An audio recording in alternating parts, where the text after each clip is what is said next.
नमस्कार, बहुत स्वागत है आपका। आप देख रहे हैं जी मध्य प्रदेश छत्तीसगढ़। आपके साथ मैं हूं सोनाली सिंह। 2026-27 के लिए एमपी सरकार ने 4,38,317 करोड़ का बजट पेश कर दिया है, जिसमें वित्त मंत्री जगदीश देवड़ा ने पेश किया बजट। कोई भी नया टैक्स नहीं लगाया गया है, नए टैक्स का कोई प्रावधान नहीं किया गया है। ये एक बड़ी राहत दी गई है। एमपी में 15,000 शिक्षकों की भर्ती प्रस्तावित। लाडली लक्ष्मी योजना के लिए 1,852 करोड़। नारी सशक्तिकरण के लिए 1,27,555 करोड़। सिंचाई परियोजनाओं के लिए 14,742 करोड़। स्वास्थ्य क्षेत्र के लिए 23,747 करोड़ का प्रावधान। सिंहस्थ आयोजन के लिए 13,851 करोड़। नगरीय निकाय के लिए 21,521 करोड़ का प्रावधान है। पीएम आवास योजना के लिए 6,850 करोड़ का प्रावधान। वहीं स्वच्छ भारत मिशन के लिए 400 करोड़ का प्रावधान है। जी राम जी के लिए 10,440 करोड़ का बजट है।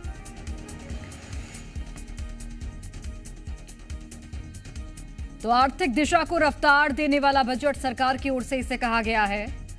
और बजट में क्या कुछ महत्वपूर्ण घोषणाएं की गई हैं, वो हम आपको ग्राफिक्स के माध्यम से समझाते हैं।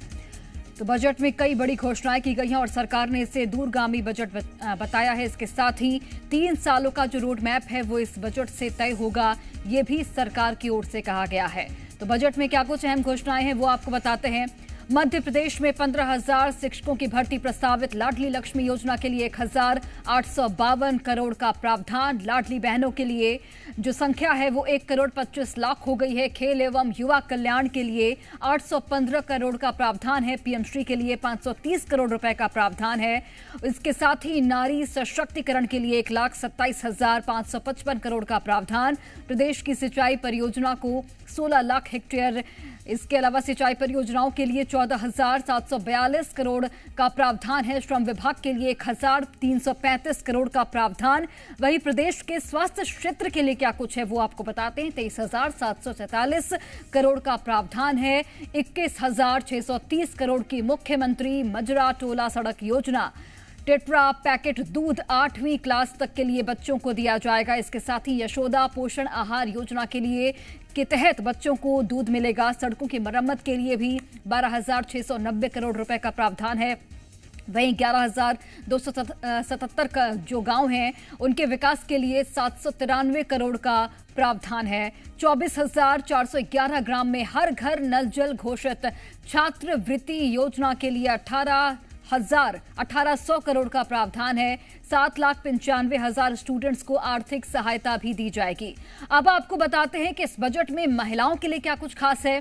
तो लाडली लक्ष्मी योजना के लिए 1,852 करोड़ का प्रावधान है। वहीं लाडली बहनों की संख्या 1,25,00,000 हो गई है। नारी सशक्तिकरण के लिए 1,27,555 करोड़ का प्रावधान है। अब आपको बताते हैं कि किसानों के लिए इस बजट में क्या कुछ खास है।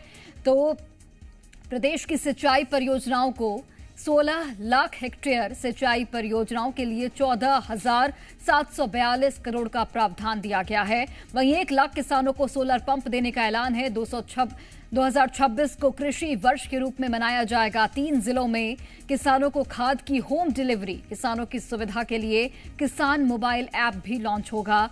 मध्य प्रदेश में बायोगैस पंचकर्म की जो व्यवस्था है वो सुनिश्चित की जाएगी। श्रम विभाग के लिए 1,335 करोड़ का प्रावधान है। पीएम फसल बीमा योजना के लिए 1,299 करोड़ रुपए का प्रावधान दिया गया है। सीएम कृषक उन्नति योजना के लिए 5,500 करोड़ का प्रावधान। प्राकृतिक खेती को प्रोत्साहन दिया जाएगा। पशुपालन विकास के लिए 250 करोड़ का प्रावधान है। मुख्यमंत्री सुगम परिवहन सेवा जल्द शुरू होगी। इसके साथ ही अब आपको बताते हैं कि युवाओं के लिए इस बजट में क्या कुछ खास यहां पर रहा है। तो एमपी में 15,000 शिक्षकों की भर्ती प्रस्तावित है। खेल एवं युवा कल्याण के लिए 815 करोड़। छात्रवृत्ति योजना के लिए 1,800 करोड़ का प्रावधान। 7,95,000 स्टूडेंट्स को आर्थिक सहायता दी जाएगी। उद्यम क्रांति योजना में 16,451 युवाओं को लोन दिया जाएगा। तो बजट की बड़ी बातें हमने आपको बताई और किस तरीके से ये बजट हर वर्ग के लिए कुछ खास लेकर आया है वो भी हमने आपको बताया। किसानों के लिए क्या कुछ प्रावधान है वो भी हम आपको बताते हैं। तो किसानों को 337 करोड़ की प्रोत्साहन राशि दी जाएगी। इसके अलावा 1 लाख सोलर सिंचाई पंप की योजना है जो किसानों के हित लाभ के लिए दी जाएगी। और इसके साथ ही बच्चों के लिए क्या कुछ है इस बजट में वो भी आपको बताते हैं। टेट्रा पैकेट दूध 8वीं क्लास तक के बच्चों को दिया जाएगा। यशोदा पोषण आहार योजना के तहत बच्चों को दूध मिलेगा। तो ये एक बहुत बड़ी घोषणा की गई है।